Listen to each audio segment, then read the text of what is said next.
You're about to listen to a new episode of Audio Signals. Get ready to take a journey into the known, the unknown, and everything in between.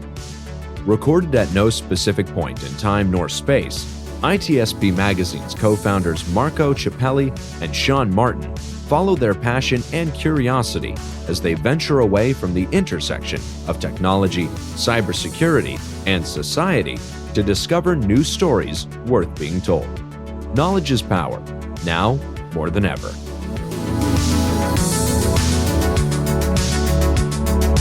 Nintex is the global standard for business process management and automation. The Nintex platform helps their clients accelerate progress on their digital transformation journeys by quickly and easily managing, automating, and optimizing business processes. Learn more at nintex.com. Blue Lava is the first business platform for CISOs to manage their security program. Blue Lava guides security leaders to effectively measure, optimize, and communicate their security program with confidence and ease in one platform. Learn more at bluelava.net.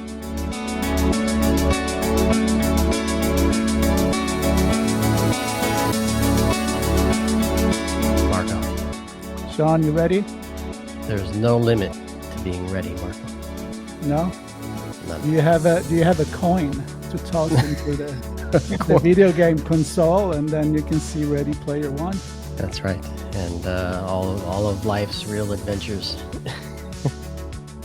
And everything that Right there. happened. Yeah. Did you used to play those video games? I played a lot of video games, yeah. In the arcade? And yeah, not many at home, to be honest with you. I'm not one of those guys.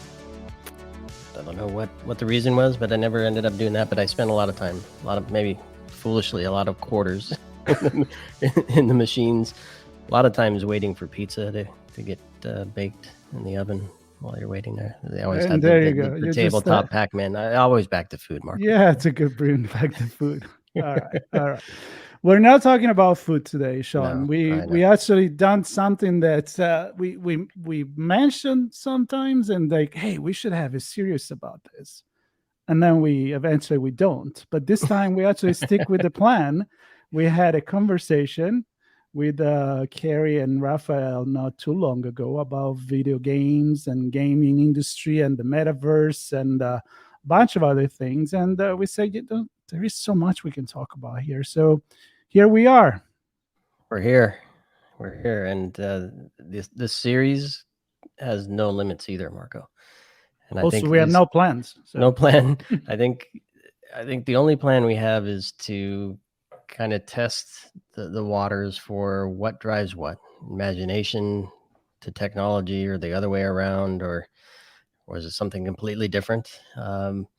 And who knows where we're going to go with this? I say we start with a known, which is who Raphael and Carrie are. Who we know them, but our audience may not. If you didn't hear the last episode, after you finish this one, please listen to that one because it was mind blowing. But Raphael and Carrie, few words from each of you, just kind of reintroduce your folks or yourselves to our audience. Rafi first. All right.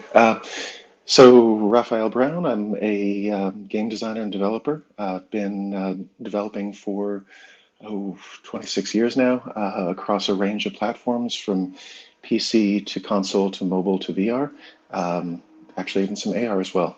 So I've worked at a range of places, but Electronic Arts, Activision, 2K Games, Nintendo, Midway, and others. Studios large and small. I think that just to sum it up, I try to be platform and technology agnostic. I try to kind of remember and remind myself to be a pure designer, which means that I want to sit down with whatever technology is ahead of me and try to figure out how to optimize for that and make a good experience for the player. A user-centric design is the most important thing for a good game designer. Make a good experience that the player can feel like they can get immersed in. And Carrie, you don't care about the user, right? Oh. Well, I do care about the user, but I'm joking, of course. Yes. to an extent, not as much as Raf does. I mean, I care more about the technology part of it. I think I would describe myself as technologically curious. I've started my career as a developer before going on to work in massive game studios, Electronic Arts, where I met Raf, and then working at Nexon, when part of the leadership team that took it public before joining smaller studios. And then now I'm finally deep into the technology space, AI, virtual worlds, metaverse, and what implications AI has for all of these stuff, and beyond just games. And that's what keeps it interesting for me, and I'm happy to be here and talk more about that. Nice. Well, we'll see where this goes. Let's kick it off. So you all know that I played console games at the arcade and at the pizza joint. What about you guys? I think it sounds like Midway. I think it's a company that makes some of those. I presume, Raphael, you had to play them. But what about I've always played games. Yeah. I think like a lot of game designers in my time, we played like I played card games, board games, arcade games. My first my first not game system but computer was a TI 99.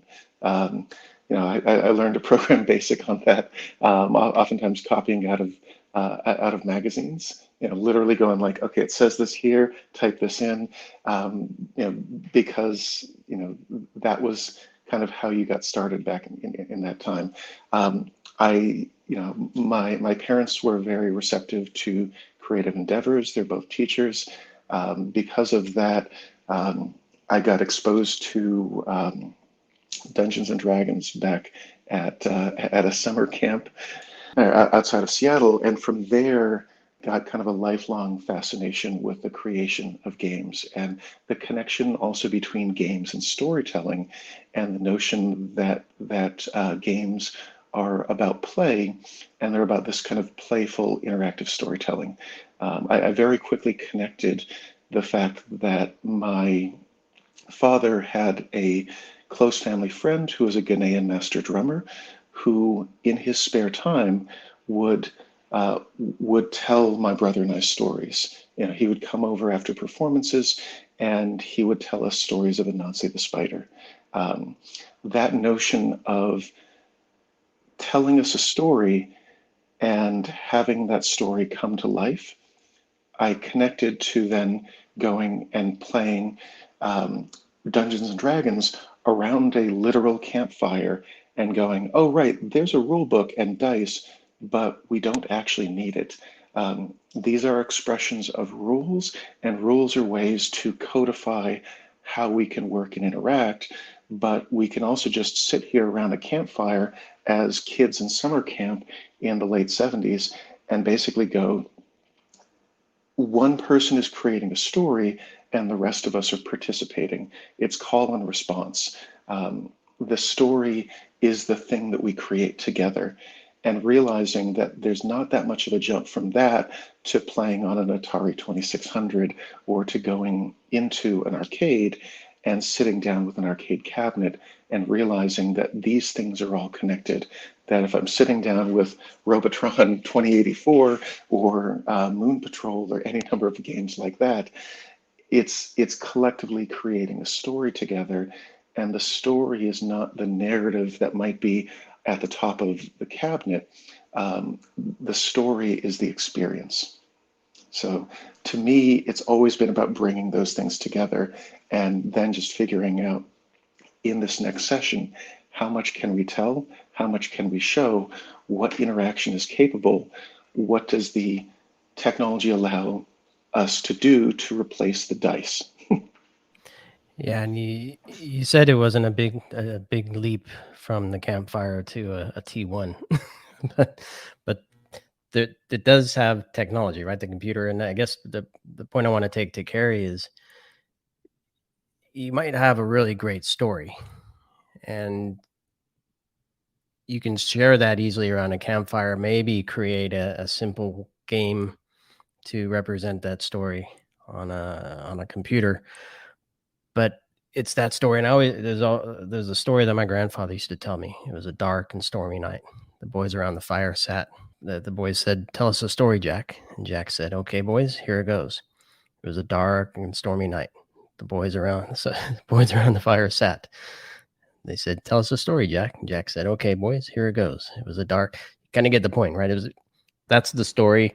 That's what they're able to tell. So, Carrie, how do you manage the relationship with technology to actually be prepared or be able to tell the story that you want to tell in the game? Oh, and I think that's a very interesting factor. So technology is always, I think, with creative stuff. I mean, it's a bit of a balancing act. So technology is always, I feel, a lot of times playing sort of catch up to the folks who are creative. Where, for example, you said dark and stormy night. Now there's a whole bunch of stuff. There's an emotional aspect to it, which you've got to capture. There's a visual aspect to it, which a lot of it is. I mean, your imagination can do a lot of things with that. Now, to bring that into an actual screen, there's a whole bunch of stuff. That emotion has to be created using technology, using visual effects.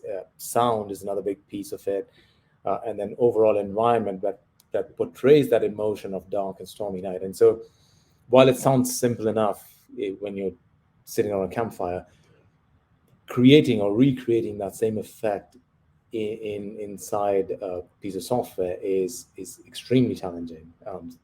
And you also want to have the same sort of uniform experience.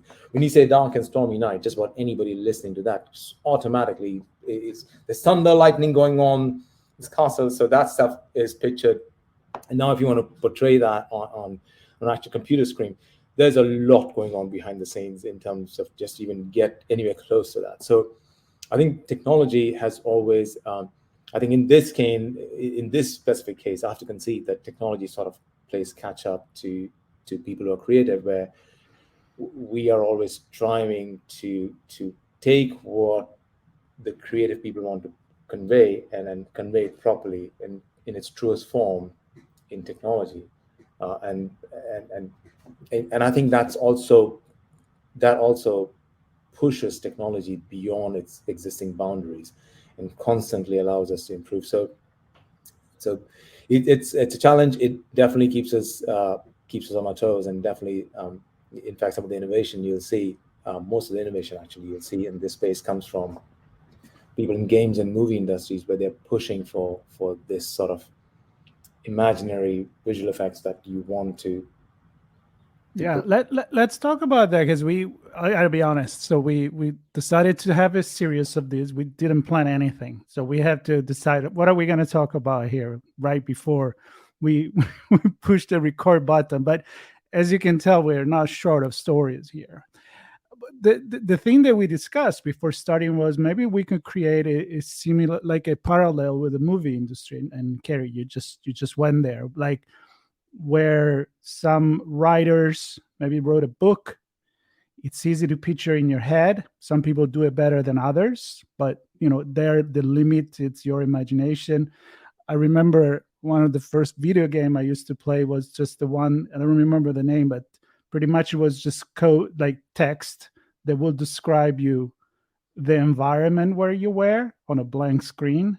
And then you say, okay, turn left, turn right, go straight, and then tell me what you see. I think it was on an Atari machine. Anyway, for me, that was enough, because I could use my imagination for that. For other people, like, show me that, right? So that's when the movie comes in and how things get a lot more complicated. So we were talking about Avatar. I think that's a movie that everybody saw, and how you needed the technology to actually catch up to show what the vision of Cameron was. So, Carrie, you were making some really good point about that, and how sometimes we need to go full circle in order to have the right product, maybe.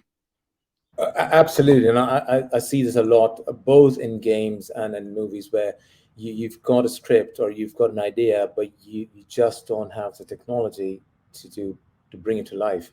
And in games, actually, it becomes a little more complex, because in movies, it's a one-way. There's no actual active interaction. With games, it is active interaction. There's repeatability, and so you want to make sure that if the player is going through the same level twice, it's a similar emotion.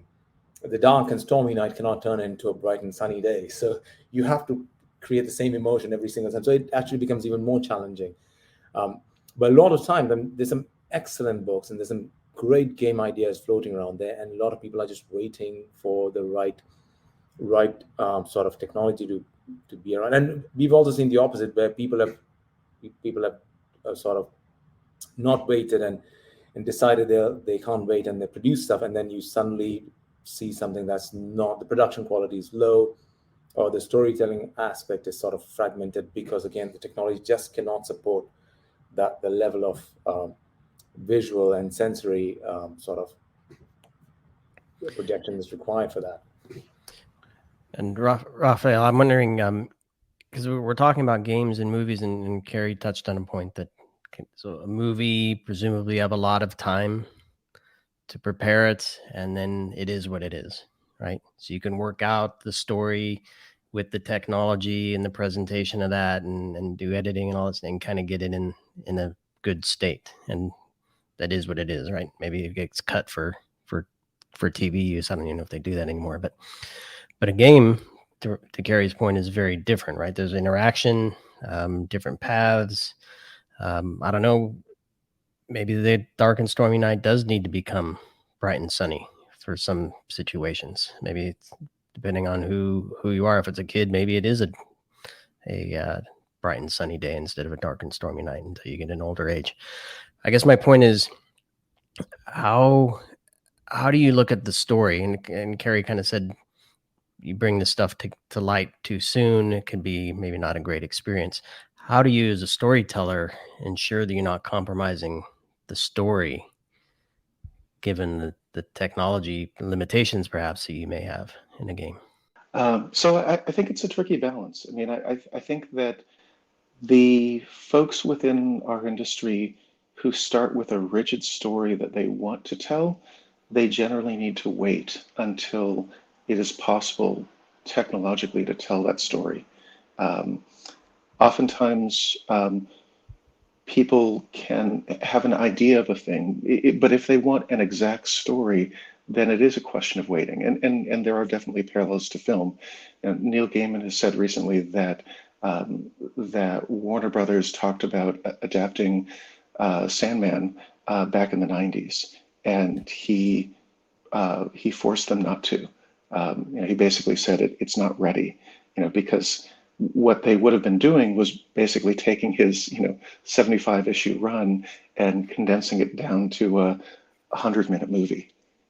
And even if they just were to take parts of it, not just the technology, but how the technology was being conveyed, the entertainment at that time, it wasn't ready to tell that story. And so I think that games are often similar, where the thing to keep in mind when we're making games is that we're starting with a simulation, and we're saying, okay, there's this general expression of an idea that we want to take, and for the technology, how much of it can we actually convey? And if you roll back to like the 70s or 80s, it's like this much. We can take 5% of that simulation, and now we're maybe we can take 40 or 50%. But when we think about a real world activity, not just the visuals, but the physics and the audio and the interaction, we always boil it down. Like, games are about you go from this and then you narrow down and you funnel through to see what you can keep. I'll run through a couple of quick stories to help illustrate that. Warren Spector and Harvey Smith have talked about the process of making the first Deus Ex, and how they wanted this very open game, but Warren had an idea of a story, and he was sometimes painting pictures in his head of how that story would look, and Harvey would have to go like, okay, we can do a camp rescue here, but you can't have 1,000 people, and we can't because we can't render that many. And we can't move all those people around. Like you have a big scene, we're going to have to boil that down. Like, what's the essence of that scene? You know, it's almost like indie filmmaking going like, you want this big thing, great, here's our budget. What can we do with 5 people, not 1,000? So that's really important in terms of a presentation of a scene, but also sometimes it's just the core of what you can render. So like a good example of that, just shifting over to id Software, is that they went from Wolfenstein to Doom, and they went, okay, we can kind of do this 2.5D thing. And then after Doom, and they'd done Doom and Doom 2, and they're like, okay, we've done a lot of this one thing. All of those guys were, all those guys were playing basically D&D together. They wanted to do a big, expansive RPG because they were playing that, and they were literally like, let's take a bunch of our RPG and party mechanics and all of this and this fantasy world, and let's transport it into the computer. And that was an early idea. And then kind of the rubber hits the road, and Carmack realizes like, okay, I can bring this into 3D, but there's only so much I can bring into 3D. And so Quake starts as this RPG on paper, and then they cut and they cut and they cut. And at a certain point, he's like, guys, we need to ship a game soon. Like there's a reality of like, we need to make a thing. And he's like, this is what we have available. What we can do in the time remaining, it'll look pretty cool, and it'll be much more, it'll really be 3D, but we're mostly going to do the sort of shooter stuff that we did with Doom, because that's what we can do now. And all this RPG stuff, we can't render it, we can't run it, it's too complex. And so like he had to kind of go in and go, what can we make quickly in the time remaining, because we have a production schedule and we have a budget and we have a contract and we're supposed to ship a thing at a certain point in time, and we're running out of time. And so at a certain point, they basically went, well, they built parts of a bunch of different levels, and they repurposed all those, and they built and modified and grew them. But they effectively ended up with 4 designers building in 4 radically different styles, building different sets of levels, because initially they envisioned they were going to have this world, and then they realized that the tech wasn't ready for that. And so then you've essentially got like John Romero and Sandy Peterson and Tom Hall and Tim Willits building, and American McGee, but like they're building in different styles, and they're not trying to bring that together. They're basically going, okay, so there's just going to be the central hub, and the stuff that you build is it's going to be the play that we had before, because we know that and we know it works. And we're going to focus on learning these 3D level tools, and we're just going to make that. And John's convinced that it can be faster and more fluid than it ever was before, and we're just going to go with that. And so then you basically got John Carmack and Micah Brash going, we can make it feel fluid at 60 frames a second, and it's going to be smooth like butter, and we're going to be able to transition from the single player to as many as 32 players in the multiplayer, and that's going to be new, and that's going to have to be enough, because we have to ship this in like 9 months. You pointed out two additional constraints. I mean, besides, so I think the couple of things that besides technology, that's always a constraint, is time and budget. I think given enough time and enough budget, I think technology usually will catch up to the creative stuff. But we've also got to pay our bills, so you've got to create something and put something out there so people can see it. So I think that there's always that challenge. So part of the constraint is the limiting budget limiting factors and the time. Like you want to release everything by a certain, like, typically in the games is the Thanksgiving window where you want the games to be out there, otherwise you start losing money. Yeah, but like keep in mind that those constraints are not bad things. That notion of you have this much time and money, your team has a particular experience. So like I will say, like, I love, I have a long affection for id Games long before I worked there, but in my view, Quake 1 is one of the greatest games of all time, and it's not because they sat down and said, "Hey, we have the perfect game." It's because they got into a time crunch and they sat down and looked at what tech they had and what resources they had, and they said, we can make a better thing than we did for Doom and Doom 2. And they had a particular trajectory, but they made that game, and it became great because it was that particular game that they'd been working on for a while brought into 3D.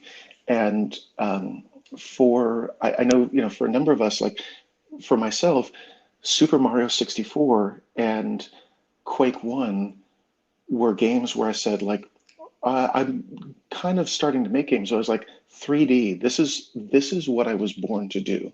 And these guys just showed, on the N64 and on a Windows PC, like GL Quake showed a vision of what a 3D world can be in a real time that we'd been talking about since the 80s. And it didn't mean that we couldn't have other types of experiences, but just like it was focused. GL Quake and Quake 1 was focused in the same way that Robotron 2084 is focused. It does this pure thing really, really well, and other things fall away, and sometimes it's better for that.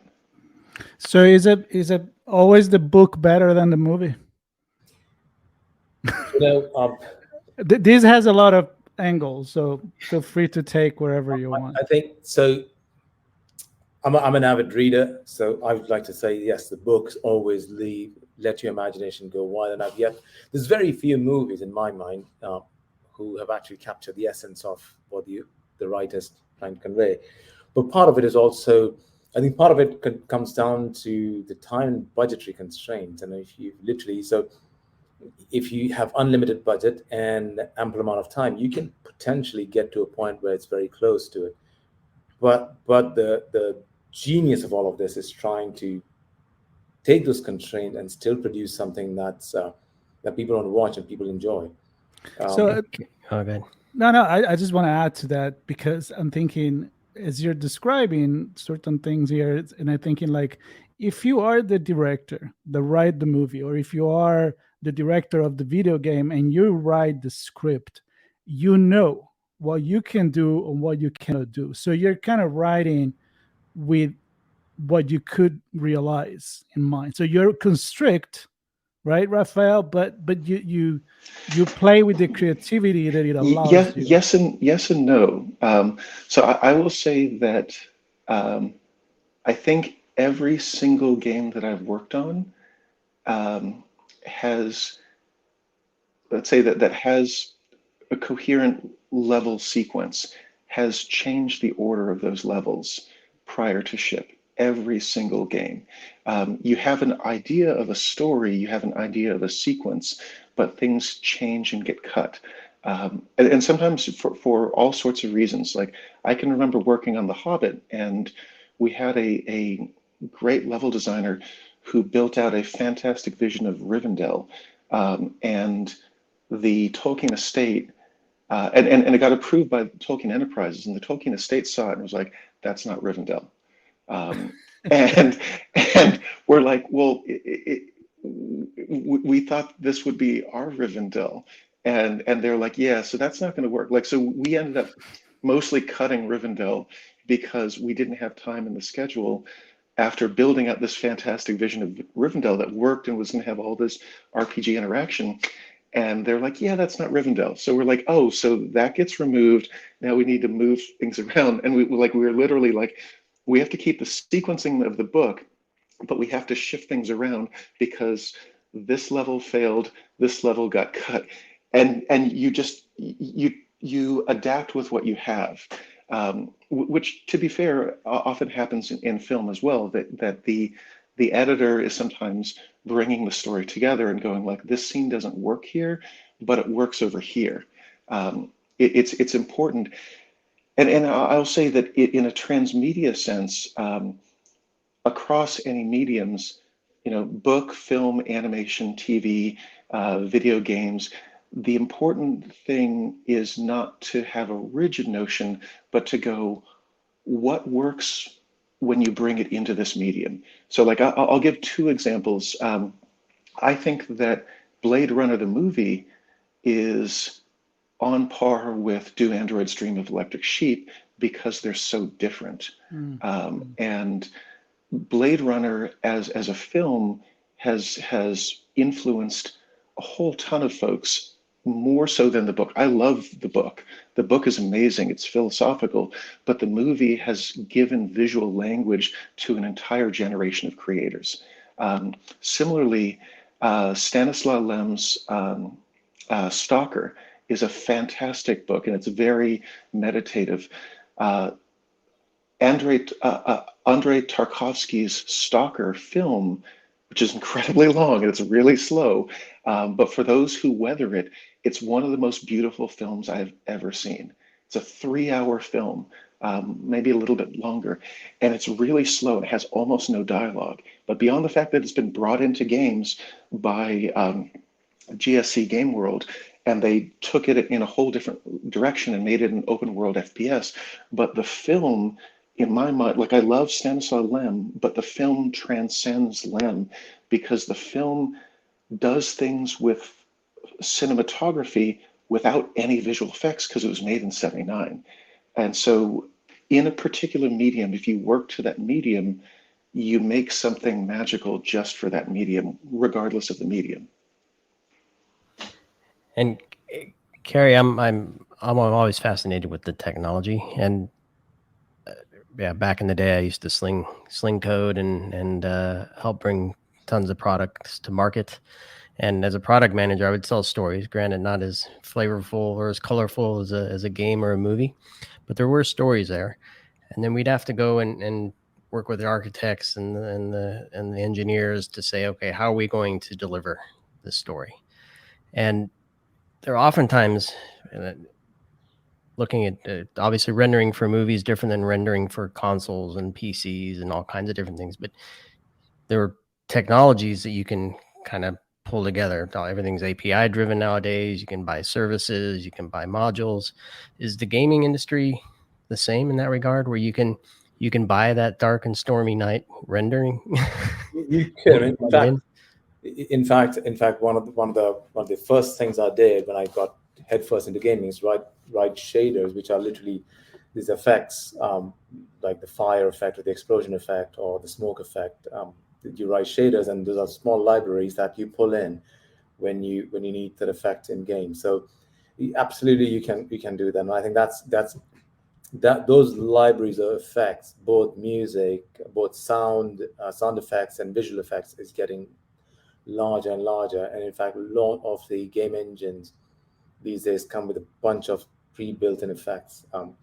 So it's definitely getting to a point where if I want a smoke screen, or if the tire's screeching, I want to project that smoke coming out of there, I have an effect which actually the physics is built in, everything is built in, you just have to apply it. So it's definitely getting better, and I envision this getting even more advanced and much better visually as compute becomes cheaper. I have a question that is always in my head because I just love Disney and Pixar. I'm a big fan of the animation. I like the classic. I like The Lady and the Tramp. I like the 101 Dalmatian and all of that.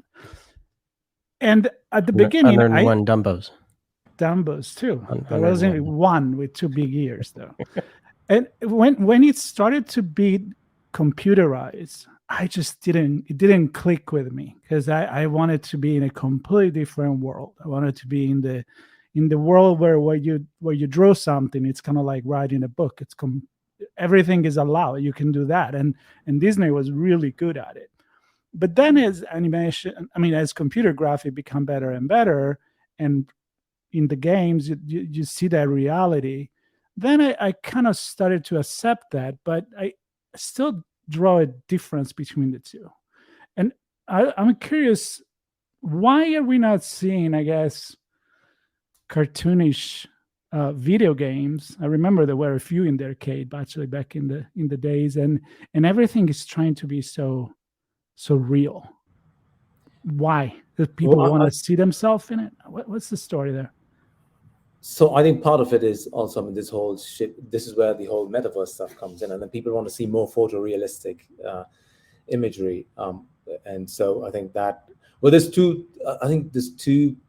In my mind, there's two things that make a game fantastic. One is gameplay aspect, and if you look at all of the Nintendo stuff, they don't really care much for the visual part of it. They focus purely on gameplay. So a lot of their visual stuff is it's got a very classic style, not necessarily photorealistic, but they focus a lot on intense gameplay stuff.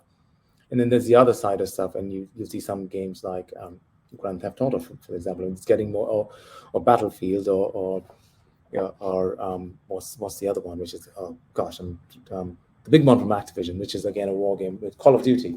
It's all very photorealistic, and you need a bit of gameplay and photorealism. So it depends on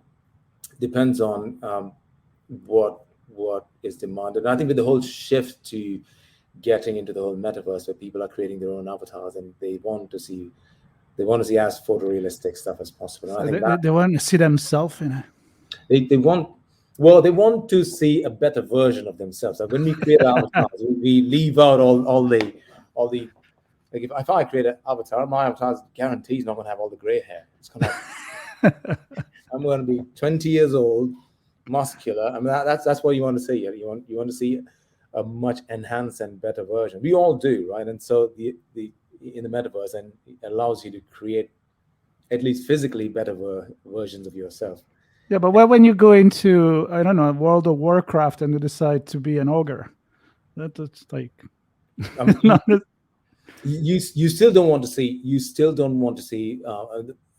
Maybe the first iteration of World of Warcraft, you could see still some of the triangulation of and the polygon rendering. But no, now, I was just joking about that. Yeah. But now you want to see the hair moving. You want to see the wind effect and all of that stuff. So all of people, even if you're looking at non-photorealistic, you want the rest of you want the physics of the environment to actually impact. So sneezes and talking, and then people want binaural sound, and people want, if there's a breeze, they want the hair floating, and then they want the wrinkles in the dresses, the costumes they're wearing. So all these are minor details, but all of that actually have these subtle details actually make for a better overall player experience. If you play Tomb Raider, that's one game which has basically come from really early stage, and they're still making it. So you see the visual difference between back in the day.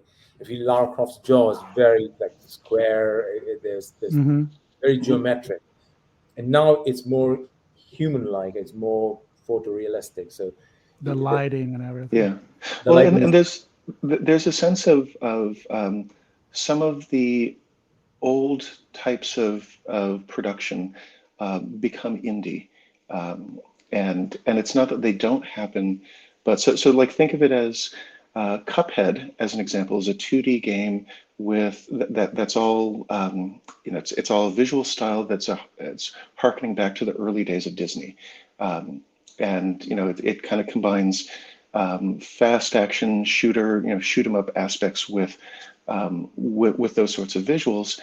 Ori and the Blind Forest, Hollow Knight, Limbo, like there are a ton of games that are often simpler and they're smaller productions, and they're made by indie folks that are usually teams of like, let's say loosely speaking 5 to 15, sometimes even smaller. Like Fez, if I remember correctly, was made by 2 folks. So you find that there's a active and vibrant space for indie games, but the bigger players, the publishers and the internal studios, are always kind of pushing for the blockbusters. And so think of it as like the Activision Blizzards and the Electronic Arts and Ubisofts, or like a Sony or a Microsoft or a Nintendo will fund and have some of those indies because they have a platform, but their own productions get bigger and bigger. And sometimes it gets hard then to kind of keep that together. So like a good example is recently Sega showed the new Sonic, which is Sonic Frontiers as an open world game. And people, there's been a reaction to it where people are like, well, so there's Sonic there, and then there's a thing that looks like an Unreal 5 tech demo, and everything is realistic, and then there's Sonic.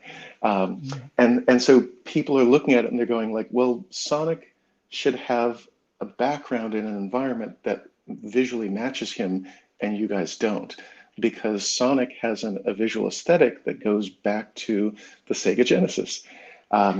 And the thing is that it's actually, in some respects, hard to do a heavily stylized visual style. It's not impossible, but it's harder to do that with a big, complex world where you have grass and you have waves and you have all sorts of trees, like to make everything stylized with a really big world. It's kind of easier to go, well, if we set all of our artists up to do a realistic style and we're making Need for Speed, they know what to look for. Maybe there's a little bit of filtering on top, there's a little bit of a visual tweak, but it's a lot easier than to go, okay, let's make everything look like Cuphead, but it's a big 3D world that's the size of a GTA world. Right. Everything big goes towards realism because it's easier if you've got a team of 100 to 200 to 500 to go copy the real world.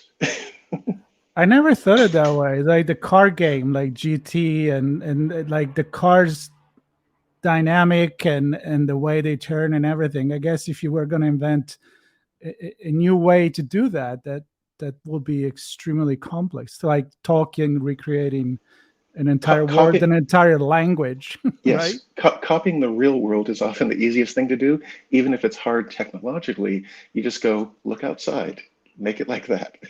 And it is then harder, but if a studio can figure out a style, so like think of Studio Ghibli, if you can figure out a house style and say we're going to build a big production, but everything has to fit that style. And Disney, in some respects, to bring it back, is still in some ways trying to figure out their house style after going off into CGI. Mm-hmm. So where does indie innovation come in?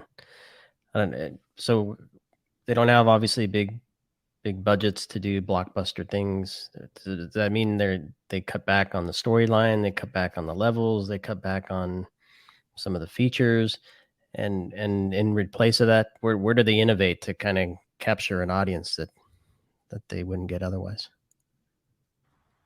Well, I think most indie developers and most independent developers actually focus more on the gameplay and storytelling, which the big studios tend to ignore. They tend to, if you look at the trends, most big studios or the big publishing houses are focused more on franchise model, where they have one massive title or property, and then they develop multiple franchises out of that, and they keep year on year. Need for Speed, FIFA, Call of Duty, classic examples. But because of the tools that we talked about, like the stuff available to indie developers now, actually a 2-person team can literally churn out games, or at least create small games with their own storyline, have a smaller audience, and then go from there.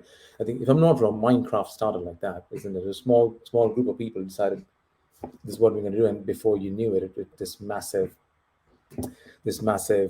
movement now, which can't be stopped. But so there's definitely innovation happening, and I think indie developers tend to take more riskier approaches or storylines that are considered more risky by the big studio. Most big publishing houses have got external constraints, like they've got the shareholders, they've got the board of directors, they've got a captive audience that they want to cater to and not sort of turn off. While indies, when you're starting out, you're literally starting with a blank slate. So if there's something that you want to do, which can be borderline controversial, you can still go and do it, or it's borderline risky in terms of brand new concept, never been explored, too risky for big studios. So there's a lot of innovation in storytelling and creativity there. And because they're budget constrained, you'd be surprised how much innovation happens in constraints, timelines, and budgets. Any examples maybe you or Raf to say this would have never been done? Well, I'll give you an old example, but Okay. slightly away from games. But it's, if you guys remember the movie called Blair Witch Project, Oh yeah. it Yes. was a tiny movie, tiny, literally short. I think it was deliberate, but it had tiny budget, small crew, super small crew, but it's become a cult classic. It's become this massive thing. And then you've seen the opposite.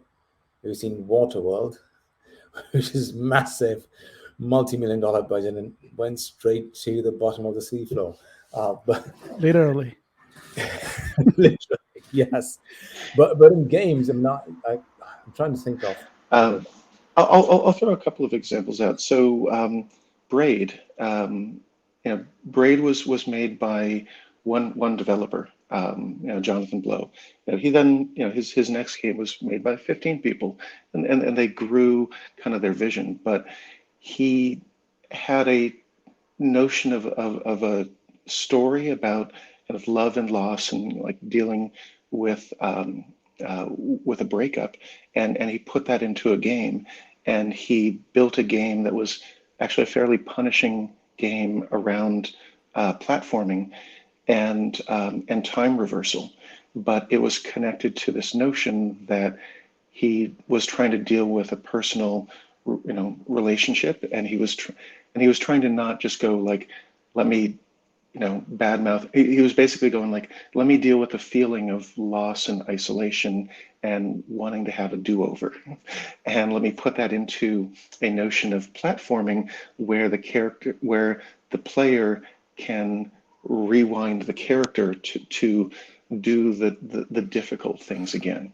And so definitely, I've seen any number of games where, as Carrie said, the indie developer it connects ideas of gameplay and story together.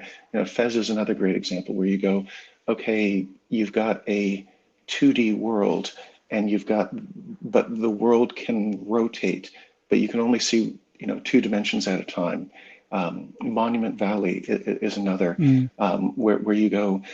They wanted to play with optical illusions and geometry, but there's also a very touching story that's going along with it. And so it's rare, but still possible to see larger groups do that. Ubisoft at one point with their game art framework said, hey, we're going to go back intentionally and do 2D gameplay. And not just with Rayman, but like they told a war story, about World War One, in a cartoony style with simple exploration and platforming and a little bit of stealth. But they kind of intentionally were like, this will recharge some of our folks by letting them go off in a small group and make a thing that's away from our big productions that have 150 to 500 people.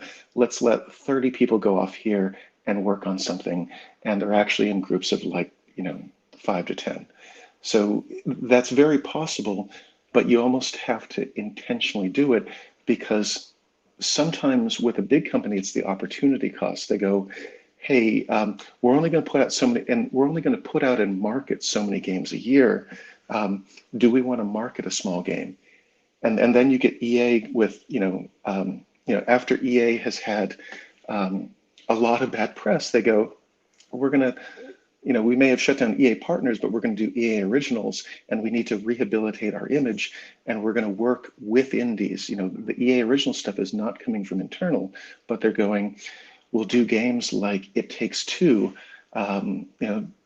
where it's really about a story of two people who are, their relationship is breaking down and they're going into a divorce, and they've been sucked into a game, and in the game they have to cooperate. Like, those ideas happen better when you make something small and when you give time to find the pacing of what the story is, and you have enough time to make the gameplay creative and unusual, and you don't have to go, okay, so we're making Need for like I can remember, in EA production meetings going, so Need for Speed comes out every year on Black Friday. how many days do we have? And we go like, this is how much we have to make. Right. And it becomes regimented because you go structurally, we have to build all stuff. Sometimes when you're smaller now or 20 years ago or 10 years in the future, you'll go, we can still make a small intimate thing because we have the time to do it and we have the technology to do it, but we can actually afford to experiment. That's what they call feeding the beast, right? When you become big Sure. enough, too big to maintain the beast, to maintain all the people working. And so you're like, this is not about making an innovative game. This is about meeting the bottom line of, yep, every year we got to come out with this. Well, the other thing is that most indie developers can actually experiment cheaply. Their Right. cost of experimentation is significantly cheaper than something like Right. Electronic Arts or an Activision, because Electronic Arts and Activision or companies like that will not do something cheap. I mean, even if they do it, they send two people to create something, they have to put some marketing dollars behind it. There's a whole system in place for them. For indies, if they've got nothing to lose, and they're like, just gonna do this crazy idea, we'll throw it out there because we love it. That's good. Nobody's going to tell us it has to come out on Black Friday. It'll come out exactly when we want it to come out, and then boom. Love it, love it, love it. And I think I have a lot of ideas on what we can talk about next time. Are you going to be Roger Rabbit in the next Waterworld video game, Marco? When we were talking about that Sonic into a world that is not him, I thought about Who Framed Roger Rabbit. That was an excellent movie. Yeah, it was and there was that really distinct cartoonish. I mean, even in Mary Poppins, you have this scene with kind of felt unnatural, but it was. Mask was another movie that was really well done. Oh, the Mask was good. Yeah, with the animation. Actually, have any of you guys seen the new Chip and Dale Rescue Rangers movie? Chip and Dale. Because I will say it's kind of the Who Framed Roger Rabbit of our time. Oh, really? Yeah. So they have a lot of great inside jokes, but they went out of their way and they worked really hard. To be fair, the producers behind that, and the director, worked really hard with Disney Legal to be able to bring in other creations, because they didn't want it to be, oh, here's a world about animation characters and they're all Disney characters. They're like, no, we need to have this functioning fictional LA that has all of these different animated characters from different scenarios. Like they specifically referenced the Who Framed Roger Rabbit scene where you've got Donald Duck and Daffy Duck playing piano together. They're like, we need that sort of thing. And the thing is that they pull it off. Like they actually have a range of animated characters. And one of the funniest things in that movie, and I still kind of giggle when I see it, is that they brought in Ugly Sonic. For any listeners that don't know who Ugly Sonic is, Ugly Sonic was the original design for the Sonic movie, where he's got kind of human teeth and he's kind of more realistically rendered, and he's not quite as cartoony, and his proportions are more human-like. And he goes into this kind of weird uncanny valley where it's not really the Sonic character from the Genesis, but it's this kind of like almost cosplaying Sonic. And before the Sonic movie came out, there was a really heavy reaction of like, that's not Sonic. We don't know what that is, but it's not Sonic. So in the Chip and Dale Rescue Rangers movie, they actually call him, like he calls himself Ugly Sonic. Like he is literally in that movie. He's the failed actor that they dropped where they went to the one that they used for the movie. And he's in a comic convention and he's like hawking his wares. And it works because they have all these different characters that are different IP and different universes, and they bring them together. And that's just one of many examples where he's self-referential, he's voiced by a fantastic comedian, and he makes fun of himself, and he's talking about how he's going to get into a crime procedural, which is going to be called, if I remember correctly, it's like Ugly crime, uglier Sonic, like or like ugly Sonic, uglier crimes. But like he's constantly playing with the notion that he was rejected by the mainstream. So And it's very yet, it meta. was the original one. It was Yes, supposed to be the original one. It's kind of and he like knows that too. it's kind of like when they pick a second choice for a big role into a movie, and then it becomes that character. Like that wasn't actually supposed to be him. And I Yeah. think there's Oh, many of these cases. exactly. And actually, one last thing, the kind of the central conceit of this buddy picture between two SNL comedians who've been transported into being Chip and Dale is that they had a falling out. They come back, they haven't seen each other for 20 years. And one of the two chipmunks has gotten CGI surgery.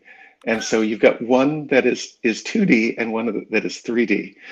And it kind of works because I've watched this movie now. it's completely ridiculous. But wow, I have to see this. It's not made. It's one of those things like Who Framed Roger Rabbit that's kind of built for adults, and you go into it and they're just layer upon layer of jokes for people who understand the industry. Chip and Dale Rescue. Sorry, Chip and Dale Rescue Rangers on Disney Plus. Okay. But like I went into it and I was like, I don't know what this is, and then I'm like, oh, like the entire cast is former SNL folks. Definitely watching it tonight. Yeah, sounds like a plan. Marco, there's one thing I want to bring up, and you mentioned something of books translated to movies, and where they've projected it properly. In one of my favorite books that my grandfather used to read and my dad used to read to us when we were kids was Jungle Book by Rudyard Kipling. So that book, even the first Jungle Book, which is 2D cell animation, they did a great job of capturing some of the storytelling and the imagination. And then I think there was a newer version. They did a live action. Disney did a live action, which again, I didn't have a lot of hopes for it, but they did a great job. I mean, of basically capturing the essence of that book, both in terms of storytelling and the visuals, into the live action. So I think that's one of the few book to movies of recent time that comes to mind, which actually which comes quite close to what Rudyard Kipling wanted in his storytelling to project. And sometimes that you change, not completely, but if you look at, and then I know, Sean, now I'm playing you, like one more thing, then you can kill this conversation. Well, I'm stuck on that. He read Jungle Book and I read It's a Dark and Stormy Night. Yeah. There's a little mismatch. Well, my last reference is going to be very Italian, actually, because it's about Pinocchio. Like a lot of people know the story of Pinocchio as it's told by Disney, which is pretty loose interpretation of what Collodi wrote. It's a safe interpretation now. It's way darker in the Collodi original one. With that said, I think we can jump in so many more things, and I'll be curious to see what we're going to talk about next time, Sean. I'm excited. I don't know Pizza for what, parlor. but Pizza parlor. That's what my vote is. Pizza parlor. Perfect. Also, there is now 3D rendered pizza driven by AI, and I could talk on that. I mean, all right. Benefits of AI generated pizza. How's that it taste? If it doesn't fill my belly, I don't know how. I am not someone to find out. All right. Well, that's our homework, is to watch Rescue Rangers and eat some virtual pizza. There you go. Right after I eat some real pizza. It sounds like a plan. I think a New York slice is in order.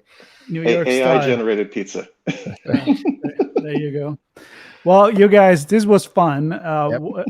Exactly what I expected and something more. I hope that everybody listening to this is going to say, hey, I'm curious to see what they had to say on the first episode. So there'll be a link to that on the podcast notes, and there is absolutely not a chronicle order because we're not going to follow, as you can tell, no connection, any rules at all. So, and we'll be back again next month. I'm coming as Ugly Sonic next time.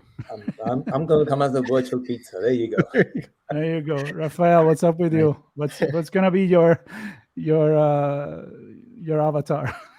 Ralph is a storyteller. You probably have multiple avatars. That's right. Well, I was going to say Ugly Sonic, but Oh, sorry, you can be but ugly, but Sonic. but I'll do something else. no, it's okay. I was going to say Ugly Sonic, but instead I'm going to say Sweet Pete, and I'm going to ask you guys to watch Rescue Rangers and figure out who Sweet Pete is and who plays him because it's amusing.